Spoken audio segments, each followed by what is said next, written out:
Hello friends, good morning. আজ শনিবার, আর আমি অর্পিতা। তোমাদের সকলকে জানাই আমার পেজে অনেক অনেক স্বাগত, অনেক অনেক শুভেচ্ছা। আজ শনিবার, তো আজ সকাল থেকে আমি আমার ব্লগটা স্টার্ট করছি। তো আমি এখন দেখছো, আমি এখন স্নান টান করে একদম ফ্রেশ হয়ে একদম রেডি হয়ে গেছি। একদম কোথায় যাব বলো তো? আজকে আমি যাব, আমাদের এখানে শীতলা মায়ের মন্দির আছে, ওখানে পুজো দিতে যাব। তো ভাবলাম তোমাদের সাথে সকাল থেকেই আমি ব্লগটা শুরু করি, তোমাদের সাথেও একটুখানি শেয়ার করি আমি কি করছি না করছি। তো চলো, আর বেশি কথা বলে সময় নষ্ট করব না, কারণ অলরেডি ঘড়িতে 9:30 বাজে। তো আমি পুজো দিতে যাব। এখন গেলে একদম ফাঁকা থাকে, হালকা থাকে, এখন সেরকম ভিড় হয় না। তো ভীষণ ভালো লাগছে, সকাল সকাল একদম ফ্রেশ হয়ে নিয়েছি, ঠাকুরের কাছে দর্শন করতে যাচ্ছি। এটা ভেবেই অন্যরকম লাগছে, খুব শান্তি লাগছে মনে। অন্য দিন একটু অস্থির অস্থির লাগে, সকালবেলা ভালো লাগে না, কী করবো কী করবো, কিন্তু আজকে সকাল থেকেই আমার এত এনার্জি কাজে, যে মায়ের দর্শন করতে যাব সেই কারণে। আমি আগে মাঝে মাঝেই যেতাম, তো এখন অনেক বছর হয়ে গেল, তো হয় না, যাওয়া হয়ে ওঠে না। তো আজ সকাল থেকেই আমি প্ল্যান করে নিয়েছি যে আমি আজকে যত দেরি হোক না কেন, আমি আজকে যাবই মায়ের কাছে, আমি মায়ের দর্শন করবই, আর তোমাদেরও দর্শন করাবো। চলো দেখতে থাকো আমার ব্লগটা। তো দেখো, পুজো দিতে যাওয়ার পথে এই দাদুর দোকানটা পড়ে, মানে শীতলা মায়ের কাছে মন্দিরে যাওয়ার পথে এই দোকানটা পড়ে। তো আমি বরাবরই এই দাদুর কাছ থেকেই মালা ফুল যেগুলো দরকার পুজো দেওয়ার জন্য সেগুলো নিয়ে থাকি। তো দেখতে পাচ্ছ এই জবা, এগুলো হলো 108টা জবা ফুলের মালা। তো শীতলা মাকে এই মালাই সবাই দেয়, আমিও যখনই পাই তখনই দিই। অনেক সময় পাই না, কিন্তু আজকে পেয়ে গেলাম। চলে এসেছি মন্দিরে, আর আমার পুজো দেওয়াও হয়ে গেছে। তারপর ভিডিওটা করছি। দেখো, এটা হলো আমাদের শীতলা মা, সবাই একটু দেখে প্রণাম করে নিও। তো মাকে খুব ভালোভাবে পুজো দিয়েছি। তারপর দেখো, এখানেই পাশের ঘরেই একটা আছে শিবলিঙ্গের মূর্তি আছে। তো এখানেও আমি শিবের মাথায় জল ঢেলেছি, আর দেখছো সবাই জল ঢালছে, আর পাশেই মোমবাতি ধূপকাঠি যেগুলো জ্বালানোর সেগুলো জ্বালিয়ে দিচ্ছে। আগে এগুলো বাইরে জ্বালানো হতো, কিন্তু এখন এই পাশেই জ্বালাতে হচ্ছে দেখছি। এবারেই দেখলাম যে বাবার পাশেই এগুলো সবাই জ্বালাচ্ছে। তো হয়ে গেল, ঘন্টাও বাজানো হয়ে গেছে। আমি ভয়েসটা দিচ্ছি কারণ ওই আওয়াজগুলো, বাইরের আওয়াজগুলো দিয়ে দিই, সেই জন্য আমি ভয়েস ওভার দিয়েই তোমাদেরকে দেখাচ্ছি। তারপর বেরিয়ে গেলাম মন্দির থেকে, যেহেতু আমার পুজো দেওয়া আগেই হয়ে গেছিলো। তো তারপরে দেখো মন্দির থেকে বেরিয়ে যাচ্ছি এখন।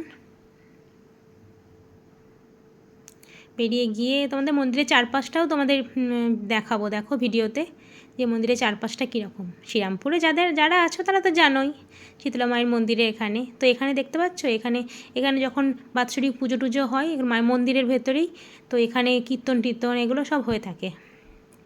আমি কখনও পুজোর সময় আসিনি, একবার এসেছিলাম পুজো দিতে। তো দেখো মেলা হয়, অনেক মেলা হয় চারিপাশটা পুরো এখানে। তো যদি কখনো আসি শীতলা মায়ের পুজোর সময়, তারা তোমাদের তখনও কিন্তু দেখাবো। ভীষণ জাগ্রত মা, মানে গেলে সত্যি তাই, মানে মনটা অন্যরকম হয়ে যায়, আর মনস্কামনা পূর্ণ হবেই। আমার তো মন অস্থির অস্থির হলেই আমি মায়ের পুজো দিয়ে আসি, তাতে অনেকটা শান্ত হয়ে যায় মন।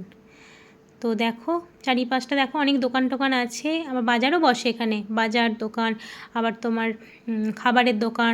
পুজো দেওয়ার পরে এখান থেকে খাবারের দোকান টোকানগুলো আছে, খেতেও পারবে সবাই।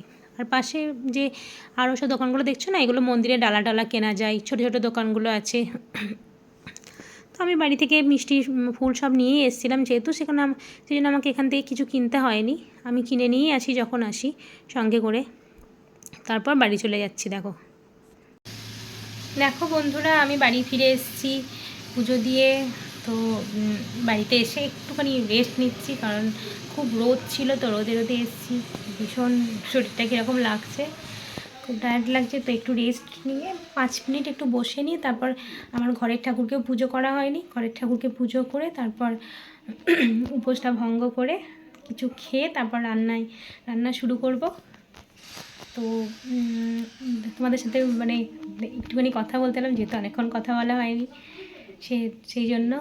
আর ভীষণ ভালোভাবে পুজো দিয়েছি, খুব ভালো লাগছে, মনটা অনেক শান্তি লাগছে। অনেক দিন পর পুজো দিলাম, খুব একটা ভিড় ছিল না, তবে অন্য দিনের থেকে আজকে ভিড়টা একটু বেশি। সচরাচর মানে সব সময় ফাঁকাই থাকে, তো আজকে যেহেতু সপ্তমী মনে হয়, আর শনিবার তো মনে হয় আজকে জগদ্ধাত্রী পুজোর তো ওই জন্য অনেকেই পুজো দিতে এসে। কালকে অষ্টমী আছে, কালকে মনে হয় আরও বেশি ভিড়টা হবে, সেই কারণে আমি আজকেই গেলাম। কিন্তু শনিবার আছে, ভালো বারও আছে, ভীষণ ভালো মন শান্তি করে পুজো দিয়েছি ঘুরে। তো চলো আর বেশি কথা বলছি না, তোমাদের সাথে আমি পরে কথা বলছি। তো চলো চলো বন্ধুরা, আমি কিন্তু তোমাদের সাথে দুপুরে লাঞ্চ মেনু নিয়ে কিন্তু চলে এসেছি। আজকে তোমাদের লাঞ্চ মেনুতে কি হয়েছে সেটাও কিন্তু তোমাদের সাথে শেয়ার করব। মানে আমি আজকে সকাল থেকেই শুরু করেছি। তো দেখো এখানে ভাত আছে, প্রেশার কুকারেই ভাত করি। তো আর এখানে দেখো দেখাচ্ছি, টাকাটা খুলে, এটা আছে শুক্তো। শুক্তোটা দেখতে পেয়েছো, কেমন হয়েছে জানিও টুকটা, ঢাকা দিয়েছি। তারপর এখানে আছে এটা একটা সেদ্ধ আছে, মানে যে কোনো একটা সবজি সেদ্ধ, আমি রোজই করি মেয়েকে খাওয়ানোর জন্য। তো মেয়ে একা খাবে না, সেটা আমরাও খাই। দেখতে পাচ্ছ, এটা শিম আছে আর আলু আছে, আলু কম আছে, একটা আলু আছে আর শিম আছে। শিম সেদ্ধ করে ওটা মেখে নুন তেল দিয়ে এটা মাখা, কাঁচা লঙ্কা নুন তেল দিয়ে মাখা। আর এখানে আছে শশাটা বাবা খাবে, বাবা ভাতের সাথে রোজ একটা করে শশা খায়। আর এখানে আছে মাছের কালিয়া আছে, বুঝতে পারছো?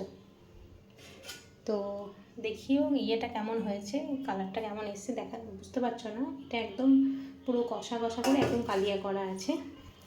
আর তোমার ফ্রিজে আছে কামরাঙার চাটনি আছে, ওটা বের করে নেবো খাওয়ার আগে। এই হলো আজকের লাঞ্চ মেনু। তো তোমরাও কে কী লাঞ্চ করেছো প্লিজ জানাবে, আর লাঞ্চ মেনুটা যে কেমন হয়েছে সেটাও কিন্তু তোমরা জানাবে। তো চলো, হ্যালো বন্ধুরা, গুড মর্নিং তোমাদের সকলকে। আজ সানডে, তো কাল ব্লগটা আমি শেষ করতে পারিনি কারণ সন্ধেবেলায় আমি আর কোনো মানে শ্যুট করিনি, কারণ আমি চন্দননগরে গেছিলাম, সন্ধেবেলা না রাত্রিরে গেছিলাম। তো ফিরতে ভোর হয়ে গেছে, তো আর কোনো এনার্জি ছিল না ব্লগটা শেষ করার। কিন্তু আমি চন্দননগরে গিয়ে যেসব মানে ভিডিও করেছি সেগুলো আমি অন্য একটা ব্লগে দিয়ে দেবো তোমাদেরকে, তোমরা প্লিজ দেখো কেমন হয়েছে একটু জানিও। আর চন্দননগরের লাইটিং তো সবার প্রিয়, চন্দননগরের ঠাকুর জগদ্ধাত্রীর ঠাকুরও সবার প্রিয়। তো এটা তো আলাদা করে কিছু বলার নেই। তো আমি আর মানে ব্লগটা বেশি বড় করবো না, দেখতেই পাচ্ছ শরীরটা খুব খারাপ, খুব পায়ে ব্যথা, কারণ হাঁটাহাঁটি প্রচুর হয়েছে। আমি এত হাঁটতে পারি না, তবুও মানে জেদ করে বলো মানে চলে গেছি, মানে এরকম মানে পারবো, মনের জোর নিয়ে চলে গেছি। যাই হোক, উঠেছি অনেক লেটে উঠেছি, 9:30টায় উঠেছি, কারণ আমার এসে ফিরেছি আমি 4টের সময়, মধ্যে 4:30 হয়ে গেছে। তো শরীরটা ভীষণ খারাপ করছে, পায়েও ভীষণ ব্যথা। আজকে আবার তোমার রিশরাতে দেখতে যাওয়ার আছে, জানি না বিকেল পর্যন্ত, যদি শরীরটা ভালো লাগে তাহলে আবার যাব, তখন আরও ভিডিও করব, তখন তোমাদের সাথে শেয়ার করতে পারবো, সেই জন্যই আমি যাব। তো চলো আর বেশি দেরি করবো না, এইমাত্র মানে টিফিন করে উঠলাম সবাই। এখন দুপুরে কি দেখি কি মেনু হয় দুপুরে, এখনও চিন্তা করিনি, আস্তে আস্তে চিন্তা করছি। তো দুপুরে রান্নাবান্না করি, তোমরাও খাওয়া দাওয়া করো, আমরাও খাই, তোমরাও ভালো থেকো, আমরাও ভালো থাকি। তো চলো আর বেশি বকবো না, বকবক করবো না। তো টাটা।